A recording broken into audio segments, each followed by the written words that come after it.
Welcome back to the show, Kimberly Whitt, and welcome for the first time, Montse Siller. How can I help you all today? So for Adobe Podcast, it should automatically transcribe your stuff, correct? To make it sound better. There's no special button you have Yes. to do. Okay. But will it do so since it will cut automatically what you delete, Mhm. do we still have to put that in Premiere Pro or can we just download that and use that for our podcast episode? It depends on the level of control that you want. So most people will probably want to download it into Premiere Pro because they're going to want to be able to edit and add things. Oh, that's true, Uh, like music and stuff. yeah, and it's like for an intro, for example, Yeah. that might be a separate video, right? So you just have a lot more Right. control. Okay. Adobe Podcast video editing is much more limited because it's just the words, but it's a great starting point before you put it into Adobe Rush or Adobe Premiere Pro. Does it have to be someone like that, or can it be anyone in general that is interested in that type of thing? Like, what are we like looking for specifically? Ideally, domain experts that are related to your podcast. Okay. Ideally, someone who can add to the conversation and fit with your vibe and who your audience wants to listen to. The best Okay. question to determine who you should interview are, will my audience dig this? And are they some sort of domain expert on this topic? And this is so difficult for most people. Yeah. Going deep. You have to go deep, not wide. Get as specific as possible. They call it niching down. Yeah. But the more specific you go, the deeper you can go on your podcast. Because most of the time, people are listening for a specific reason. And the more Mhm. clearly you define that reason, the easier it is for people to say, oh, Kimberly's known for this thing. So instead of Mhm. doing a bunch of sports, I would pick one. Instead of doing a bunch of teams, I would pick one. Instead of doing, a bunch of seasons, I would do one just as specific as you can possibly stand it. Yeah, S- like just narrow it down. Yes. You can stop the meeting at any time and restart. So you can do a 10-minute interview or a 15-minute or a 20 and then hit stop and say, we're going to take a little 10-minute break and we're going to log into the same link. We'll be back in a minute so that we can all go get some water and refresh and walk around and then we can talk for 10 or 20 more minutes. So you can use the same link? Yes, that might be useful. But in the Zoom settings, you can create a recurring meeting with the same link. And then whenever you go to the settings, you click on recurring at the bottom, and then you can use that same link for your guests. That way you don't have to switch links. But you can absolutely create a new meeting too, just in case. Yeah. And just so you know, the Zoom limit, if you use the university supported Zoom, they sometimes give you more time and more features. So that might be something to look into, signing in through the university for Zoom. My question was about like if it needed to be someone like a classmate or a peer, or if it could be anyone. Technically, it can be anyone. It's your podcast. You're in control. However, for the purpose of podcasting in this class, we want it to be somebody who really resonates with your audience. So that means a domain expert. That means somebody who can really speak to your topic from a place of authority, somebody who has experience with your topic. Mm-hmm. Those are good indicators.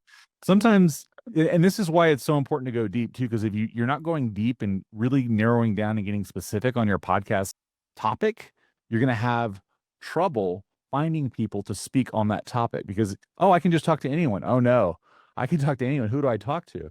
Well, that's just another function of niching down because the more you niche down, the easier podcasting becomes. So the very first interview assignment after the trailer is just an interview, lightly edited. It's just the interview. It's not a part of your podcast. The next assignment is episode 1, and that's going to be half solo and half interview. What most people do is they'll have, like, for example, 5 minutes of them talking, introducing the speaker, 10 minutes of the interview, and then 5 minutes wrapping it all up, kind of summarizing, pointing out some key things from the conversation that were really interesting.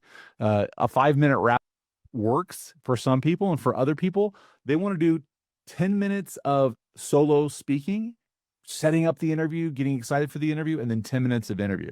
And again, the 20 to 40-minute limit is important to follow there because we want to make sure that we're checking all the boxes on our criteria. And that's just another one of those boxes. So equal speaking time for the speaker and for the interviewees. If you did it live and you said, okay, just hang out, like we're going to talk for 20 minutes. I want you to hang out for 5 minutes while I introduce you and I talk about what we're going to talk about. And then we have our interview. And then I'm going to talk for 5 minutes after, just kind of summarizing this interview solo. Yeah, so I guess do it's just that. like this is because this, like you said, so this is an actual like interview episode one. This is just me interviewing Yeah.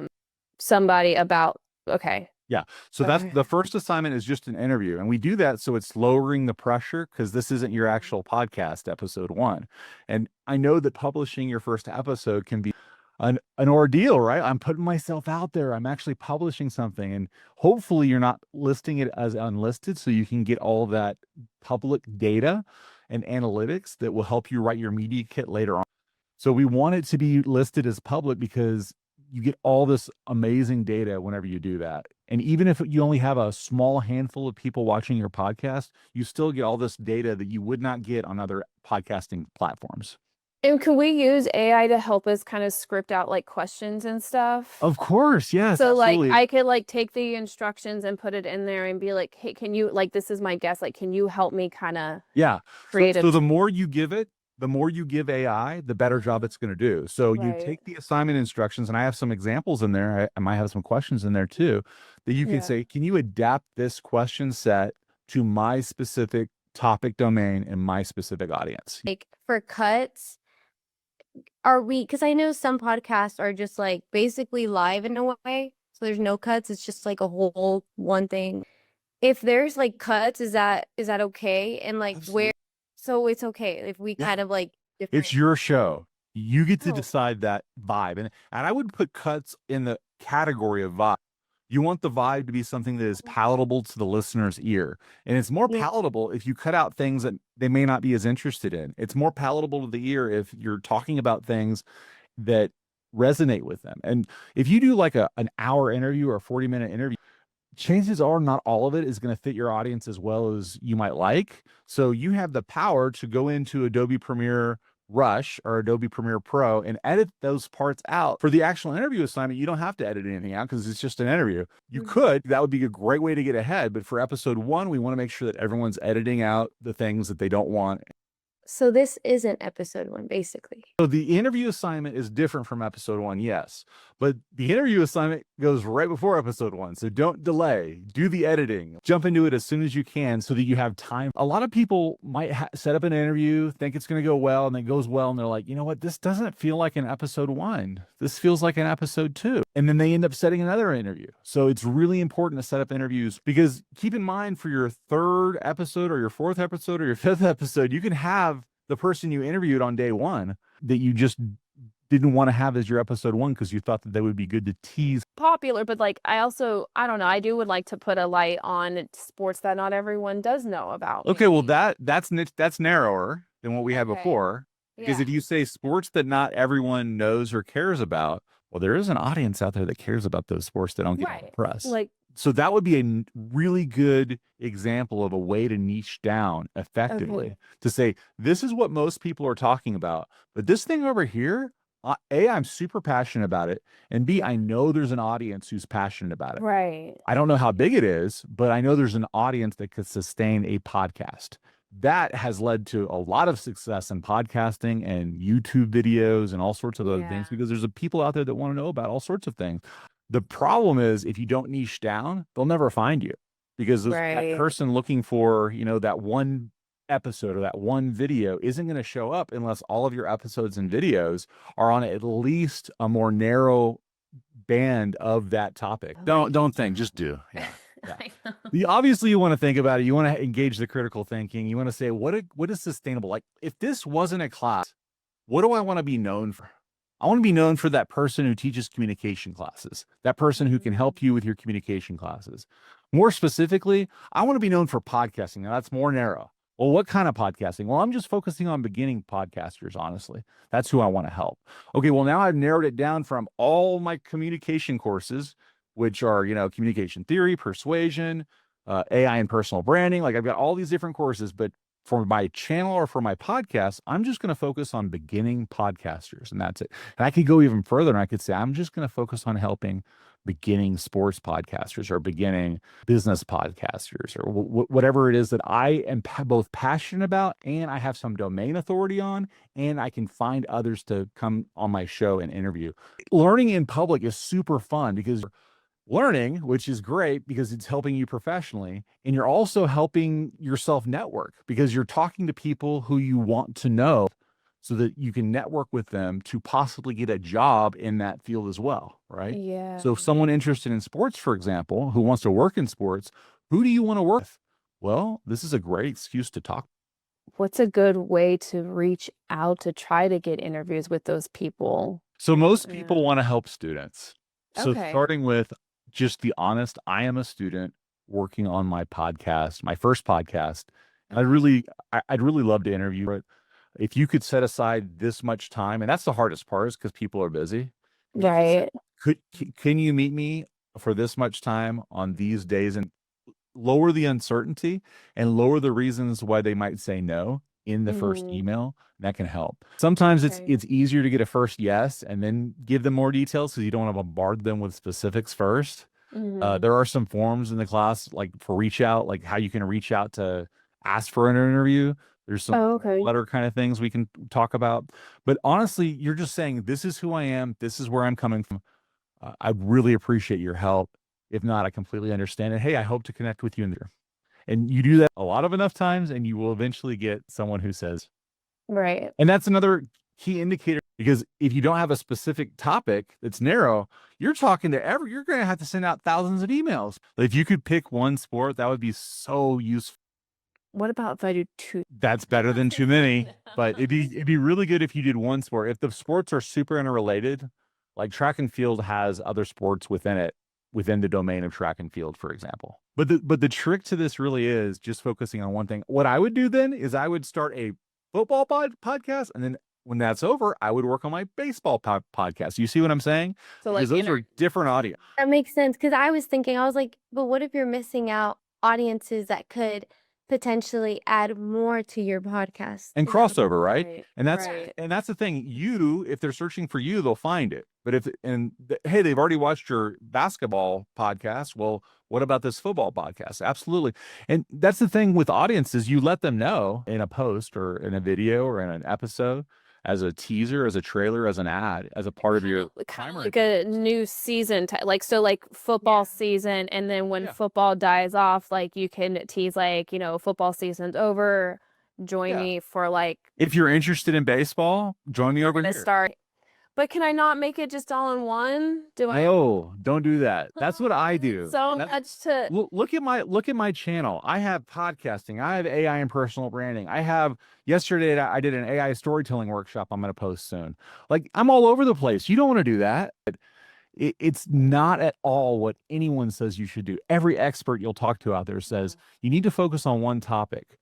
And even YouTubing experts say you need to have a different channel for your podcast. Don't put that on the same. I'm doing that too. Like it's so important that almost every expert you talk to out there, everyone I've ever interviewed on this topic for AI and personal branding or for podcasting has always told me, no, you have to know what you want to be known for and then tell people what you want to be known for.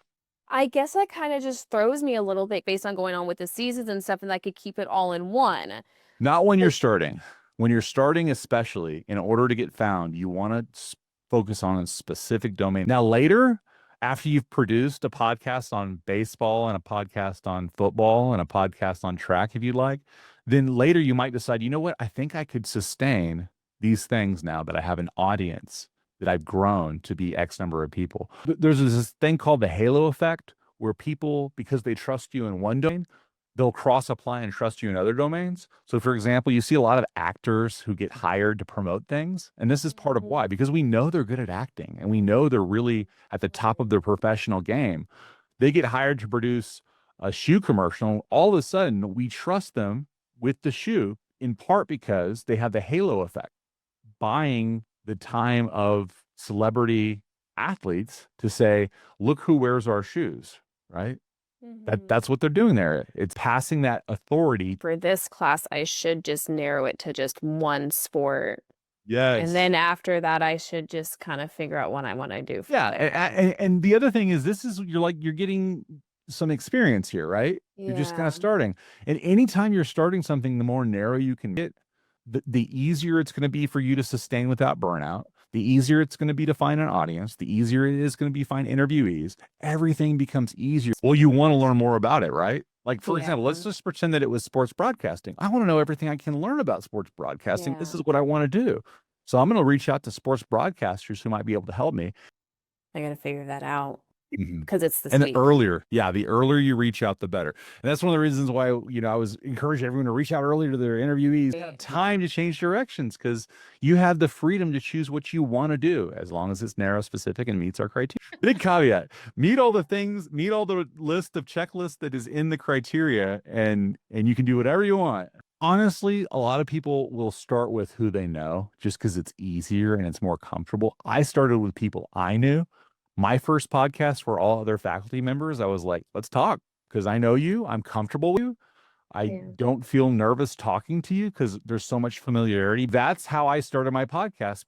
And that's how a lot of people start their podcast. Start with people you know. That being said, people you know may not serve the needs and the goals that you have for your podcast. So if you can branch out early, go for it. Because when you talk to people you don't know as well, you learn so much more.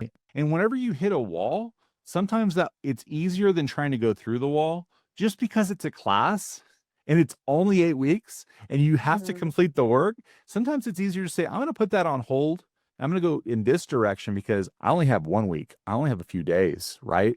And if you only have a few days, then you can't have as many choices. The longer you wait, the less choices you have. For the purpose of the class, you might find yourself having to compromise. Okay. So, and then this one is not episode 1. This is just So interview. we have the interview due first, and then we have episode 1 due. Actual episode has different criteria on what we're being graded on and assessed on, but it's your podcast and that you get to choose what you want to do it on. And examples can kill creativity, but I've tried to include as many as possible in each. Okay. So there is one. Okay. Not necessarily. I didn't say that. Oh, sorry. Okay.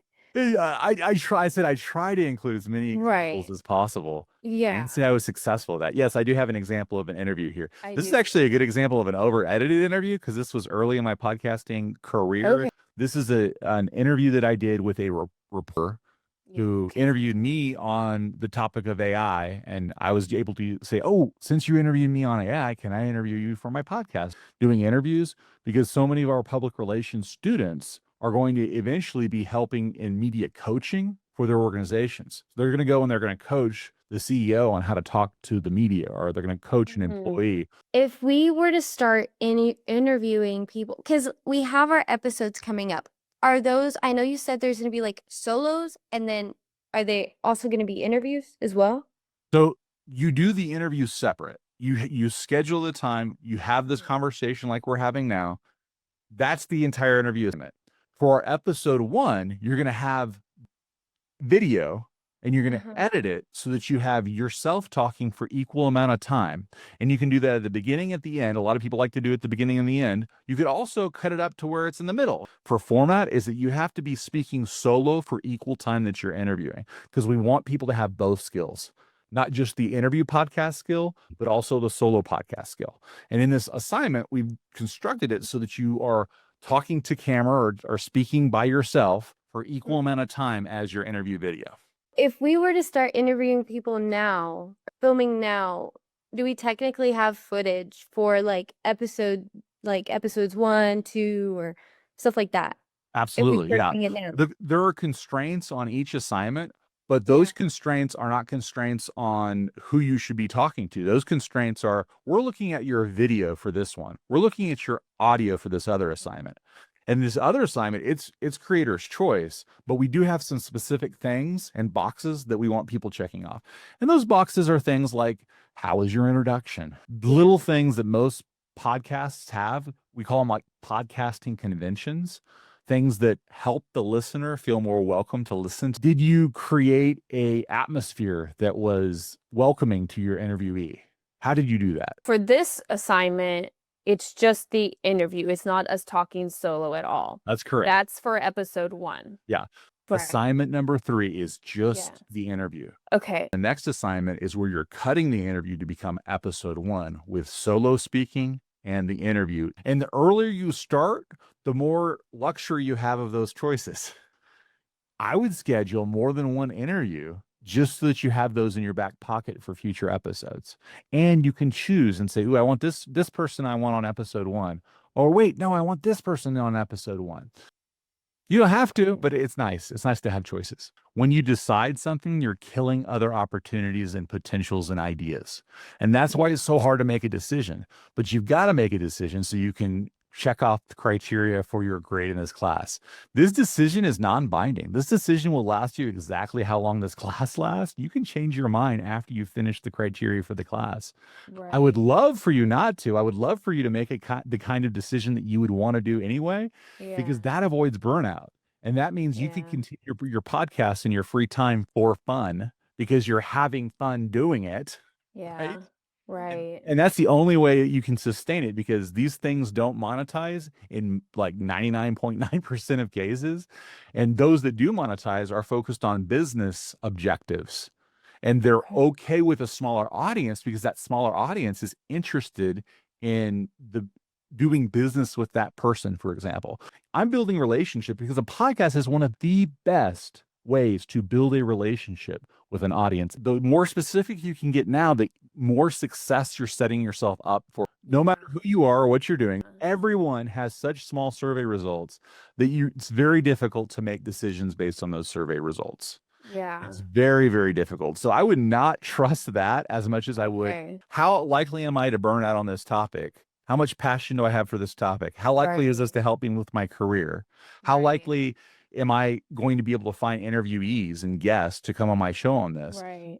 How easy is it for me to make a list of topics without the help of AI, right? These sorts of things can help you decide and make that decision and commit to it. And the important thing is committing to that decision for the next 8 weeks, because it's this short class. Our deadlines are always Monday at 10 a.m. But until the last 2 weeks of class, we have that 3-day mental health grace period. So you literally have until Thursday at 10 a.m. each week until the last 2 weeks of class. That's when that policy expires, because I got to grade stuff to submit grades. And sometimes it takes a lot way more time than I anticipate to get that feedback back to people. So that's the reason it expires. But the 3-day mental health grace policy means you don't have any deductions if you can get it in by Thursday at 10 a.m. that week. Our deadline is 10 a.m. Monday for that thing due, but you automatically, without asking, without sending an email or anything, have 3 days until the last 2 weeks of class. Editing takes time, and editing episode 1 will take you longer than your other episodes. Making a comparison of your podcast and the words UTSA, they've made it more understandable for those who live out of state to understand where this university is. And by the way, I was there when Texas State did the same thing. It was Southwest Texas State University. They changed their name to Texas State University for the exact same reason, so that students can brand and market themselves, and so that they can attract people without people saying, "What's that? Where's that?" Social media platform, but also is like an esthetician. Well, she's an esthetician. She has her own company, but she has that social media platform where she also does all that and spreads her, tips and tricks, all that, right? So I was like, oh my goodness, why don't I do her? Like, why don't I interview her? And I just, it didn't click me. We have a video episode. In other words, you're being assessed more on the video. So if you have an episode where you have someone with a social media following, think of the graphics you could throw up on the screen intro. Like, you could throw up a picture of her social media following to build her credibility at the beginning of the episode. And so this might be a good fit for the video criteria episode. And if you have someone else who's a better fit for the audio because they have that super smooth, silky voice that you just love, that might be a better fit for the audio episode criteria, right? So it really is good to look ahead and just look at the headline of the assignment. Add videos of her content? Oh, absolutely. Yeah, absolutely. But the only time that will benefit your grade and the assessment is during the video episode.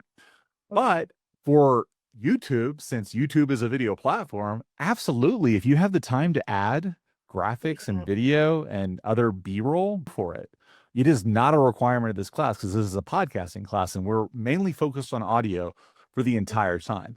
We do have that one video episode, and we do have that social media assignment, because these things help to promote your podcast. And again, the reason we're video first in podcasting is because you want that for the marketing, so you can cut clips so you can post to social, so you can get attention to your show. So aren't all of our episodes supposed to be on video? They're all video episodes, in part because we want that as a Right. potential marketing avenue. Short form Mhm. video is a different thing, right? And so, Right. yeah. So when I say the video episode, what I'm speaking of is where the criteria is focused on making sure you have some video elements in your podcast. Every other assignment doesn't have that requirement.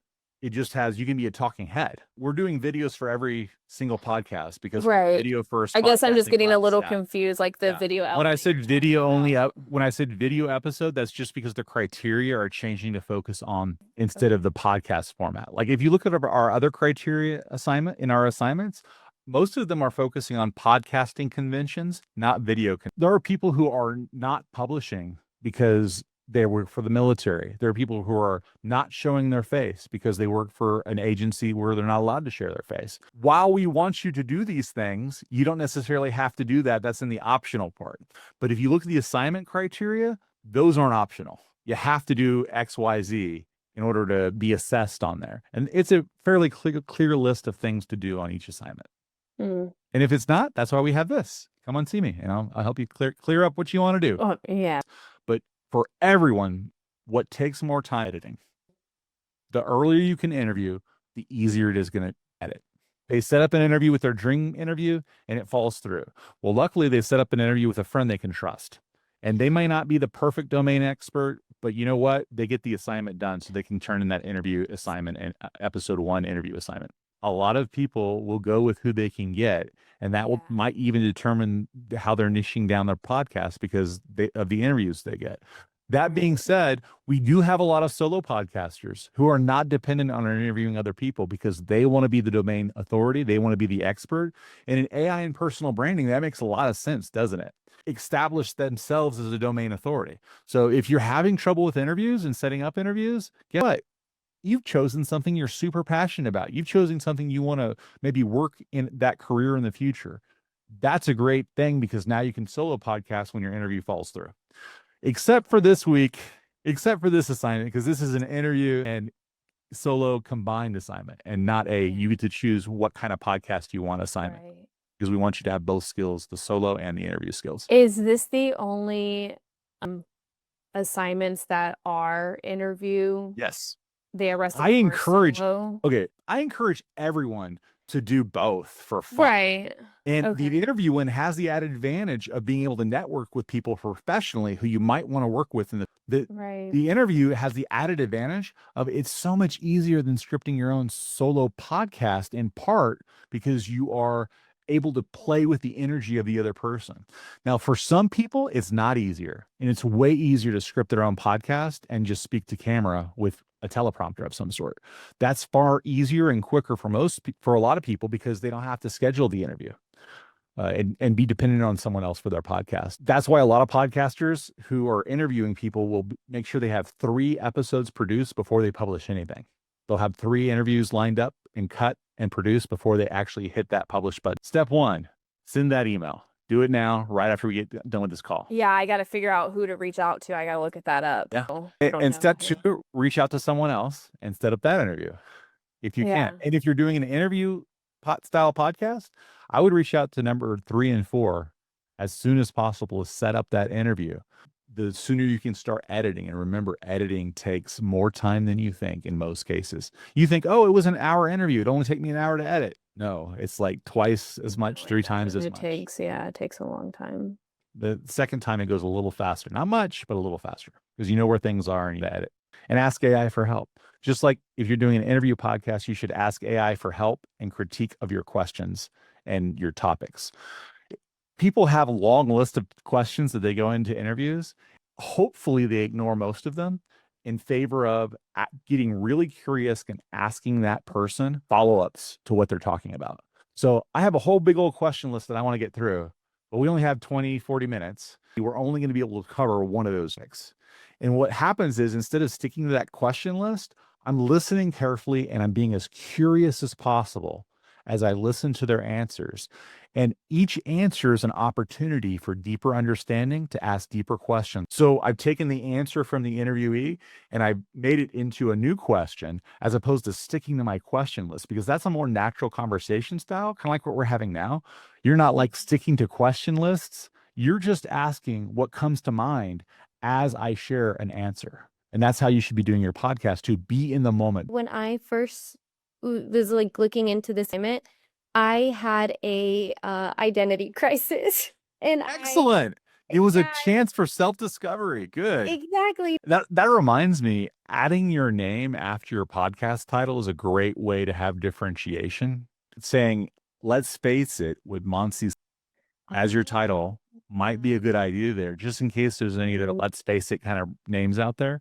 Because when you add with your name, you're enacting your personal brand too. If you want to be known as the person who is the expert. Can I still do that? Like if I were to Oh, absolutely.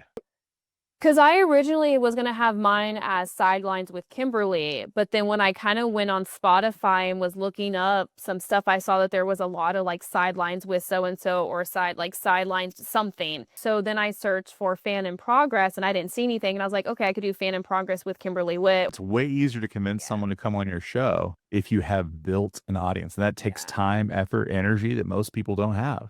And even people who are doing this as their part of their business, as part of content marketing in their business function. So instead of serving clients or customers or building whatever you are for your business, this is part of your communications with an S, funnels with an S. And you said the word raw earlier. That's authenticity. And that's something we all strive for. And the more you can put of yourself into your show, the easier it is for people to connect with you. So it's not just the topic, it's you as well, and your personality and what you love, because that's part of personal branding, is sharing your passion. So your pre-flight interview checklist includes making sure that you have permission to post this as public, making sure that you've reminded them to set their phones to silent and set yours to silent as well, and covering anything that they don't want to talk about or they're excited about before you hit the record button. And when I say cover it, don't cover it completely. Just say, hey, so these are the things that I want to talk about, because you don't want to miss any great answers. And sometimes they'll start to give you an amazing answer and I have to go, stop. This is gold. I have to have this answer on my podcast. Let me hit record. Thank you so much. Thank you all. And thanks for letting me record too. This is so fun to be able to share bits and pieces of this with the class, because I know they appreciate it.